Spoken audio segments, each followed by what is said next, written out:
حدیث پاک میں آتا ہے بہت سارے لوگ ایسے ہیں کہ جو قرآن پڑھتے ہیں مگر قرآن کے حروف ان پر لعنت کرتے ہیں۔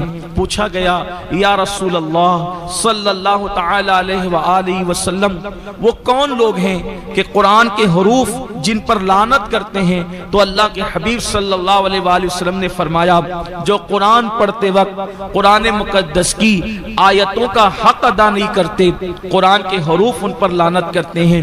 اس لیے قرآن پڑھا جائے۔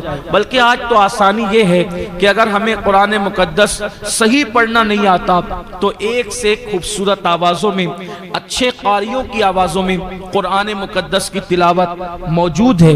آپ اس کے ذریعے سے قرآن سن سکتے ہیں اور سنتے سنتے آپ کا قرآن درست ہو سکتا ہے۔ الحمدللہ سنی دعوت اسلامی مالیگاؤں ہیرا اسلامک چینل پر بھی اب قرآن مقدس آ گیا ہے۔ ہمارے یہاں سنی دعوت اسلامی کے مبلغ جناب حضرت مولانا حافظ و قاری تجمل حسین رضوی صاحب کی آواز میں ہیرا اسلامک چینل پر قرآن مقدس آ گیا ہے۔ آپ الحمدللہ جا کر کے وہاں اگر روزانہ ایک پارے کی تلاوت سنیں گے تو روزانہ سنتے سنتے آپ کو قرآن مقدس پڑھنا بھی آ جائے گا اور آپ قرآن مقدس پڑھنا سیکھ بھی جائیں گے۔ یاد رکھیے کہ ہم قرآن خوانی میں قرآن کیوں پڑھواتے ہیں؟ گھر کا افتتاح کرتے ہیں قرآن پڑھواتے ہیں، کسی کا انتقال ہوتا ہے قرآن پڑھواتے ہیں، اسی طریقے سے کوئی مبارک موقع ہوتا ہے قرآن پڑھواتے ہیں۔ وجہ کیا ہے؟ وجہ یہ ہے کہ ہمارا عقیدہ یہ ہے کہ جہاں قرآن پڑھا جاتا ہے وہاں اللہ کی رحمتوں کا نزول ہوتا ہے۔ تو آپ مجھے بتائیں کہ دوسروں کو بلا کر قرآن پڑھانے کی بجائے ہم کیوں نہیں روزانہ اپنے گھروں میں تلاوت کو فروغ دیں، تلاوت کو رواج دیں۔ اچھی طرح یاد رکھیے کہ کوئی کتاب کے پڑھنے کا وہ مقام نہیں ہے جو قرآن پڑھنے کا مقام ہے۔ میں اپنی جماعت کے ایک بہت بڑے بزرگ کے پاس گیا اور میں نے کہا حضرت مجھے کوئی نصیحت فرمائیں، تو آپ نے فرمایا سید صاحب آپ سے میری گزارش ہے کہ آپ اپنی قوم کو بھی یہ پیغام دیں اور آپ خود بھی اس پر عمل کریں کہ ہم نے سب کی کتاب پڑھی ہے لیکن ہم نے رب کی کتاب نہیں پڑھی ہے۔ کاش کہ ہم رب کی کتاب کو صحیح طور پر پڑھتے اور اس کو سمجھنے کی کوشش کرتے تو آج ہماری قوم کا یہ حال نہ ہوتا جو ہماری قوم کا حال ہے۔ اسی لیے اقبال کہتے ہیں وہ زمانے میں معزز تھے مسلمان ہو کر، وہ زمانے میں معزز تھے مسلمان ہو کر، اور ہم خار ہوئے تاریک قرآن ہو کر۔ درس قرآن اگر ہم نے نہ بھلایا ہوتا یہ زمانہ نہ زمانے نے دکھایا ہوتا۔ بڑی معذرت کے ساتھ حالانکہ ہم نے اس پروگرام کی زیادہ تشہیر نہیں کی ہے لیکن ایک بات ضرور کہوں گا اور ایمان لگتی بات کہوں گا، اگر آج کی محفل یہ قوالی کی محفل ہوتی تو یہاں بیٹھنے کے لیے جگہ نہیں ہوتی، آج کی محفل تقریر کی محفل ہوتی تو یہاں بیٹھنے کے لیے جگہ نہیں ہوتی۔ لیکن کتنا افسوس ہے یہ محفل قرآن کی تلاوت کی محفل ہے تو یہاں پر وہ لوگ نہیں آئے ہیں جو سننے والے ہیں، یہاں پر اکثر پیرنٹس اور سرپرست لوگ حاضر ہیں۔ کتنا بڑا المیہ ہے کہ ہم قوالیہ سننے کے لیے تو ہزاروں کی تعداد میں جمع ہو سکتے ہیں، ہم تقریر سننے کے لیے تو ہزاروں کی بھیڑ اکٹھا کر سکتے ہیں، لیکن اللہ کا کلام سننے کے لیے ہم جمع نہیں ہو سکتے۔ جج صاحبان آ گئے ہیں، یا میں ایک بات آپ سے کہنا چاہتا ہوں، دیکھو قرآن جب بھی پڑھا جائے گا دل کو سکون ملے گا، یہ قرآن کی خصوصیت ہے۔ اور قرآن پڑھتے وقت جس کو گھبراہٹ ہو، قرآن پڑھتے وقت جس کو گھبراہٹ ہو، سمجھ جانا دو میں سے کوئی ایک چیز ہے،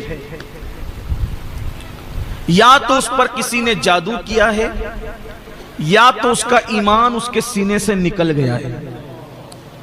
اگر اس پر جادو نہیں ہے اور اس کا ایمان موجود ہے تو اس کو قرآن پڑھتے وقت ایسا لگے گا کہ اور پڑھ اور پڑھ اور پڑھ۔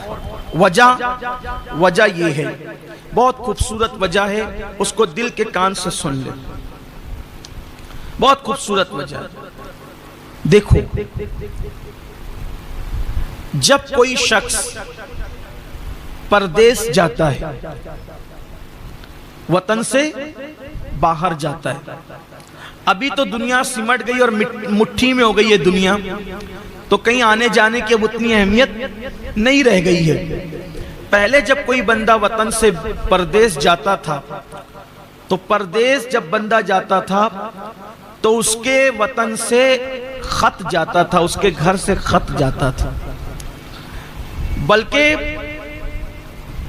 جب انٹرنیٹ کا دور نہیں تھا تو یہاں سے جو لوگ حاجی لوگ اور عمرہ کرنے والے جاتے تھے تو سعودی میں جو لوگ کام کرتے تھے ان کے ہاتھوں سے لوگ بڑے بڑے خط بھیجتے تھے، اور وہ سعودی میں رہنے والے لوگ 300 کلومیٹر کا 500 کلومیٹر کا سفر طے کر کے ان حاجیوں سے اور معتمر لوگوں سے ملنے کے لیے آتے تھے کہ ہمارا خط دے دو، ہماری چٹھی دے دو، ہمارا خط دے دو، کیونکہ گھر سے آیا. اور جب وہ خط آتا تھا تو اتنی خوشی ہوتی تھی، ایسا لگتا تھا کہ جیسے ہم اپنے کسی بچھڑے ہوئے سے مل گئے. اور اس خط کو ایک ایک خط کو بار بار پڑھنے والے پڑھتے تھے. کیوں؟ اس لیے کہ ایسا لگتا تھا کہ وطن سے چٹھی آئی، اپنے پیاروں کا پیغام آیا ہے، ایسا لگتا تھا. اور ان کا پیغام پڑھ کر کے سارے دکھ دور ہو جاتے تھے، ساری جدائیوں کے غم دور ہو جاتے تھے. ایسا ہوتا تھا کہ نہیں ہوتا تھا؟ ہوتا تھا. ٹھیک اسی طرح بلا تمثیل، ملانے کے لیے نہیں، صرف سمجھانے کے لیے، ہم بھی پردیس میں، یہاں ہم بھی پردیس میں ہیں. ہمارا وجود دو چیزوں کا مرکب ہے، ہمارا وجود دو چیزوں کا مرکب ہے. ایک ہمارا جسم ہے اور ایک ہماری روح ہے. تو جسم تو بنا ہے یہاں سے اور روح آئی ہے وہاں سے، پردیس سے روح آئی ہے. تو اب چونکہ جسم یہاں کا ہے لیکن روح ہے پردیسی، تو اب یہ روح جسم کے پنجرے میں بے چین ہوتی ہے، بے قرار ہوتی ہے. کس کے لیے؟ دیس کے لیے، وطن کے لیے، یار کے لیے. جہاں سے آئی ہے اس کے لیے پھڑپھڑاتی ہے، بے چین ہوتی ہے، بے قرار ہوتی ہے. تو اب ایسے میں آدمی بے چین اور بے قرار ہوتا ہے. روح بے چین ہوتی ہے تو انسان بے قرار ہوتا ہے. آنکھوں کی کوئی حیثیت نہیں، ہاتھوں کی کوئی حیثیت نہیں، پیروں کی کوئی حیثیت نہیں، جسم کی کوئی حیثیت نہیں. یہ پنجرا ہے، پنجرا، اور اس میں اصل وہ پرندہ ہے جسے روح کہتے ہیں. جب تک وہ انسان زندہ ہے، جب تک وہ انسان کام کر سکتا ہے، جب تک وہ انسان دیکھ سکتا ہے، جب تک انسان بول سکتا ہے، جب وہ روح نکل جائے تو پھر کچھ نہیں بچتا. تو اصل روح ہے، روح کی طاقت اصل ہے. جسم کچھ بھی نہیں ہے، یہ مٹی ہے، یہ پنجرا ہے، پنجرا کچھ نہیں کر سکتا. بلکہ پنجرے کی زینت اور خوبصورت اور آبادی اس وقت تک ہے جب تک کہ چڑیا پنجرے کے اندر بول رہی ہے. جس دن کی چڑیا پنجرے سے باہر نکل جائے گی پنجرا سونا سونا ہو جائے گا. ہم سفیر و باغ میں ہیں، کوئی دم کا چہچہا، بلبلیں اڑ جائے گی، سونا چمن رہ جائے گا. چمن کی باغ و بہار ان پرندوں سے جو چہچہا رہے ہیں. تو یہ پردیس سے آئی بھی روح ہے، یہ بے چین ہوتی ہے تو پورا وجود بے چین ہو جاتا ہے. میرے اللہ نے رحم کیا روحوں کی دنیا پر، میرے اللہ نے کرم کیا روحوں کی دنیا پر. اے روحوں جاؤ اور جسموں کے اندر مقیم ہو جاؤ. روحوں نے کہا ہوگا مولا تیرے دیدار کے بغیر، تیرے جلووں کے بغیر ہم کیسے رہ سکیں گے؟ تو یار نے کہا میں نہ صحیح، میں اپنی طرف سے تمہیں چٹھی بھیجوں گا، اپنی طرف سے میں پیغام بھیجوں گا، اپنی طرف سے خط بھیجوں گا. تو یار نہ صحیح، یار کا فرمان پڑھتے رہنا اور دلوں کو چین اور سکون عطا کرتے رہنا. تو جب تلاوت قرآن کی جاتی ہے تو روحوں کو سکون ملتا ہے. روح کہتی ہے یار کی چٹھی آئی ہے، یار کا پیغام آیا ہے، یار کا فرمان آیا ہے. اسی لیے انسان کے دلوں کو سکون ملتا ہے. مرنے والے کے سرانے سورہ یاسین کیوں پڑھتے ہیں؟ اس لیے اس کی بہت سی حکمتوں میں سے ایک حکمت یہ بھی ہے، اے پھڑپھڑانے والی روح اب اٹک مت، اس لیے کہ تو اپنے دیس کی طرف جا رہی، پردیس سے دیس، تو وہ جلدی سے آسانی کے ساتھ پورے شوق سے نکلتی ہے. وہاں جب تلاوت قرآن ہوتی، کیوں؟ جب یار کا پیغام اتنا خوبصورت ہے تو یار کے حسن کا عالم کیا ہوگا. تو اسی دیدار کے شوق میں روح نکلتی ہے.